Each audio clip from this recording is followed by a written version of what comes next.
பாலுக்கு ஊக்கத்தொகை 3ம் கொள்முதல் விலை லிட்டருக்கு 10ம் வழங்க வலியுறுத்தி சுட்டெரிக்கும் வெயிலில் பால் உற்பத்தியாளர்கள் கண்டன ஆர்ப்பாட்டம். அரியலூர் மாவட்டம் ஜெயங்கொண்டம் காந்தி பூங்கா முன்பாக தமிழ்நாடு பால் உற்பத்தியாளர் சங்கம் சார்பில் தமிழ்நாடு விவசாயிகள் சங்க மாவட்ட செயலாளர் மணிவேல் தலைமையில் பாலுக்கான ஊக்கத்தொகையை லிட்டருக்கு 10 ரூபாய் உயர்த்தி வழங்கவும், வேளாண் விளைபொருட்களுக்கு ஆண்டுதோறும் விலை அறிவிப்பது போல் பாலுக்கும் விலை உயர்த்தி அறிவிக்க வேண்டும், தமிழகத்தில் ஆவினுக்கு சொந்தமான அனைத்து தீவன ஆலைகளையும் முழுமையாக இயக்கி 50% மானிய விலையில் உற்பத்தியாளர்களுக்கு தீவனம் வழங்க வேண்டும் உள்ளிட்ட பல்வேறு கோரிக்கைகளை வலியுறுத்தி சுட்டெரிக்கும் வெயிலில் இன்று பால் உற்பத்தி விவசாயிகள் மற்றும் பொதுமக்கள் உள்ளிட்ட பலரும் கலந்து கொண்டு கண்டன கோஷங்கள் எழுப்பியவாறு ஆர்ப்பாட்டத்தில் ஈடுபட்டனர்.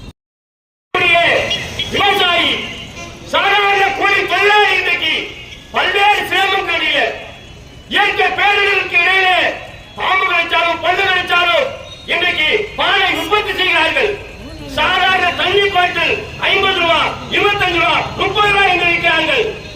ஆனால் பாலை உற்பத்தி செய்த பால் விவசாயிகளுக்கு இந்த கொள்முதல் விலையை 10 ரூபாய் வழங்குவதற்கு ஏன் இந்த அரசாங்கம் வேடிக்கை பார்க்கிறது? கொஞ்சம் கூட கால விடமாட்டது.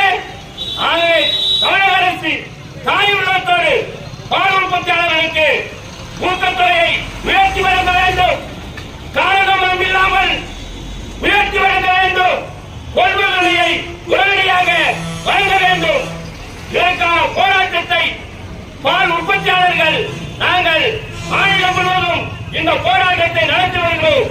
ஆகவே பெரியோர்களும் தாய்மார்களும் விவசாயிகளும் இந்த போராட்டத்திற்கு ஆதரவு தந்து தமிழக அரசு இந்த கோரிக்கையை நிறைவேற்றக்கூடிய வகையில் தமிழக சட்டமன்றத்தில் உரிய தீர்வு தர வேண்டும், நடவடிக்கை எடுக்க வேண்டும் என்று தமிழ்நாடு பால் உற்பத்தியாளர் சங்கத்தின் சார்பாக கேட்டுக்கொண்டு வாய்ப்புகள் நன்றி பேசுகிறேன். நன்றி, வணக்கம்.